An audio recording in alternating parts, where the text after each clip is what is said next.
नमस्कार दोस्तों, आज हम सुनाने जा रहे हैं हिंदी साहित्य के प्रख्यात साहित्यकार आचार्य चतुरसेन शास्त्री की प्रेरणादायी और जीवन को गहराई से समझाने वाली कहानी सच्चा गहना। शशिभूषण के पिता आसाम में एक बड़ी रेशम की कोठी के स्वामी थे। इनका लेन देन चीन, जापान, यूरोप आदि देशों में सब जगह था। सैकड़ों मुनीम, कारिंदे, गुमाश्ते, नौकर चाकर इनके यहाँ रहा करते थे। लाखों का कारोबार था। रुपयों की छनछनाहट के मारे कान नहीं दिया जाता था। चारों तरफ कारोबारी लोगों की दौड़ धूप से ऐसी धूमधाम रहती थी मानो कोई विवाह उत्सव हो। मिजाज भी उनका अमीरों का सा था। सभी अमीर दिल के भी अमीर नहीं होते। दीन दुखियों के लिए एक कौड़ी भी अपनी टेंट से देते इन कंजूसों की नानी मरती है। शशि के पिता ऐसे नहीं थे। गरीब मोहताज विधवाओं के वह ईश्वर थे।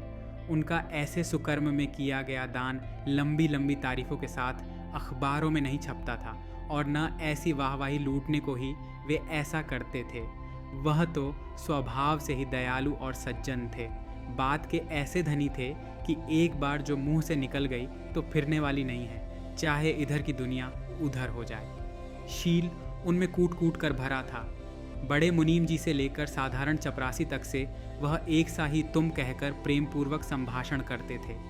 इतने बड़े करोड़पति होने पर भी उनका जीवन सुख शांति और सादगी में आदर्श था। अब शशि के पिता को मरे कोई 2.5 साल हुए होंगे, पर तब से अब तक में उनके कारोबार में कुछ न कुछ उन्नति ही हुई है। इसका यही कारण है कि शशि बाबू भी गुणों में अपने पिता से किसी भांति कम नहीं है। अपने पिता के ज़माने के नौकरों तक को शशि बाबू बुजुर्गों की तरह मानते हैं। सच तो यूँ है कि शशि को ऐसा दयालु पाकर चाकर लोगों ने इन्हीं थोड़े दिनों में उनके पिता को भी भुला दिया। एक बार कारोबार के ही विषय में उन्हें दिल्ली जाना हुआ और उसी एक काम में इन्हें 12 लाख का मुनाफा हुआ। वहीं विदेशी कोठियों के भी तार मिले, जिन सब में उस बार लाभ ही लाभ की बात थी। शशि बाबू अपनी स्त्री श्यामा को बड़ा प्यार करते थे। श्यामा को देवी जैसा रूप भी मिला था। उसका सुंदर स्वच्छ मुख देखकर गुलाब का भ्रम होता था। श्यामा जैसी सुंदरी थी, वैसे ही शौकीन भी परले सिरे की थी। ईश्वर की दया से उसे कमी ही क्या थी। नई नई साड़ी, बढ़िया बढ़िया जेवर, बेशकीमती सामान श्यामा के इशारा करते ही शशि बाबू ला दिया करते थे। भोजन करके जब शशि लेट रहते और श्यामा को निकट पाकर अपने सुख स्वप्न में डूब जाते तो वह तन्मय हो जाते थे। श्यामा को पाकर शशि अपने को महाभाग्यवान समझते थे। हाँ, तो जब शशि बाबू दिल्ली जाने लगे तो श्यामा ने हीरों का हार और मोतियों की एक माला लाने की फरमाइश की थी। आज 3 महीने में शशि लौटे हैं। ये 3 महीने बड़ी कठिनता से श्यामा ने काटे हैं। कुछ तो उत्साह से और कुछ लज्जा से श्यामा का कलेजा धक धक हो रहा है। शशि के पास जाने में उसे कुछ भय सा लगता है। हल्के फिरोजी रंग की रेशमी साड़ी पहने श्यामा अपने कमरे में खड़ी पति के पास जाने की बात सोच रही थी। घड़ी घड़ी उसके माथे पर पसीना आ रहा था, जिसे वह रूमाल से पोंछ रही थी कि अचानक स्वयं शशि ही उसके पास जा पहुंचे। श्यामा इतने दिन बाद उन्हें देखकर सिकुड़कर इतनी सी हो गई। उसके नेत्रों के सुनहरे पर्दे एक बार ऊपर को उठे और एक बार शशि के मुख पर अपने हृदय का उज्ज्वल प्रकाश डाल तुरंत नीचे आ रहे। लज्जा के भारी आवरणों को वे सहन न कर सके। शशि ने श्यामा का हाथ पकड़कर कहा, क्यों श्यामा, क्या हमें पहचाना नहीं? यहाँ तो आओ, कुछ बोलोगी नहीं क्या? श्यामा का मुख लाल हो गया, उसे पसीना आ गया, कुछ कहते न बना। क्या बोलूं? श्यामा यही सोचती रही। शशि ने उसे धीरे धीरे गोद में बैठाकर उसका पसीना पोंछते पोंछते कहा, क्यों श्यामा, यह कैसी नाराज़गी है? पति से इस प्रकार दुलार पाकर श्यामा बड़ी सुखी हुई। बारंबार स्वामी के प्रबोध करने पर श्यामा को कुछ बोलने का साहस हुआ और उसका मुख खुला। खुलते ही मुंह से निकल पड़ा, हमारी माला और हार क्यों नहीं लाए? प्यारी की इस अटपटी और सरल वाणी को सुनकर शशि से न रहा गया। उसने अनगिनत बार श्यामा का मुख चूम डाला। लाए हैं सरकार, न लाते तो कहाँ रहते, कहकर हार, माला तथा जवाहरात की अन्य चीज़ों का डिब्बा सामने रख दिया। माला और हार को पाकर श्यामा बड़ी प्रसन्न हुई। सुख और प्रसन्नता से सारी सुध बुध खोकर श्यामा पति की छाती पर झुक गई। उस दिन शशि ने सब दाम भर पाए। ये सब जेवर उसने कोई 3.5 लाख के खरीदे थे। 1 वर्ष बाद वह हारमोनियम पर मधुर ध्वनि से गा रही थी। शशि मुग्ध होकर एक चित्त उस चंद्रमा से बहते अमृत को पी रहे थे।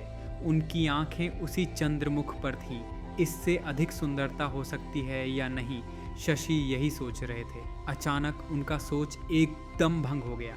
सामने से उनके बड़े मुनीम दौड़े हुए आए। उनके मुख की हवाइयाँ उड़ रही थीं। आते ही उनके मुख से निकला, सर्वनाश सर्वनाश हो गया। शशि धीरज से बोले, हुआ क्या? बात तो बोलो। मुनीम जी ने एक तार उनके सामने पटक कर कहा, वह हमारे तीनों जहाज़ जो चीन से आ रहे थे डूब गए और 49.5 लाख पर पानी फिर गया। हैं, शशि के मुख से यही निकला और सूखे वृक्ष की तरह धड़ाम से पलंग पर गिर पड़े। श्यामा यह सब देखकर अवाक रह गई। उसकी गोरी गोरी उंगलियां बाजे के पर्दों पर पड़ी की पड़ी रह गईं। उससे कुछ भी करते न बन पड़ा। अब भी उसकी छाती पर वही हार और माला सुशोभित थी। श्यामा ने एकदम अपने को संभाला, तुरंत पति के पास पहुंची। किसी प्रकार से कुछ मुस्कुराहट भी उसके मुंह पर आ गई। श्यामा ने समझा, प्यारे पति के दुख में यह मुस्कुराहट अच्छी औषधि होगी।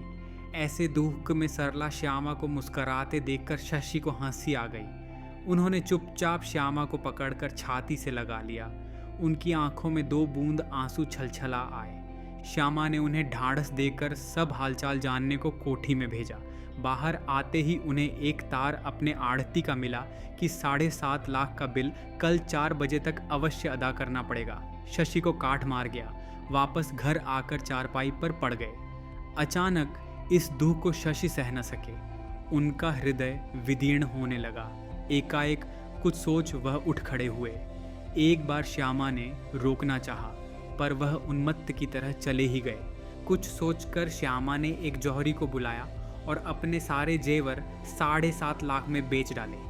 एक छल्ला भी बाकी न छोड़ा और वेश बदलकर स्वयं बैंक में जाकर 7.5 लाख का बिल चुका दिया। तब वह चुपचाप अपने घर आ बैठी। देखा, शशि अभी नहीं लौटे हैं। वह अपने मित्रों से सहायता लेने निकले थे, पर कोई तो घर नहीं मिला। किसी का मिजाज ठीक नहीं था। मतलब यह कि निराश हो वह बैंकर के पास गए और कहा, महाशय, कल मैं यह बिल किसी प्रकार अदा नहीं कर सकता।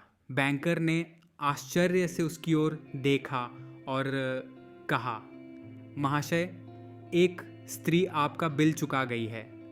स्त्री चुका गई? शशि ने आश्चर्य से उसकी ओर देखकर पूछा। हाँ महाशय, बिल चुक गया है। शशि बाबू बड़े असमंजस में पड़े कि किसने ऐसा किया। श्यामा ने। इसी विचार में शशि घर आ रहे थे।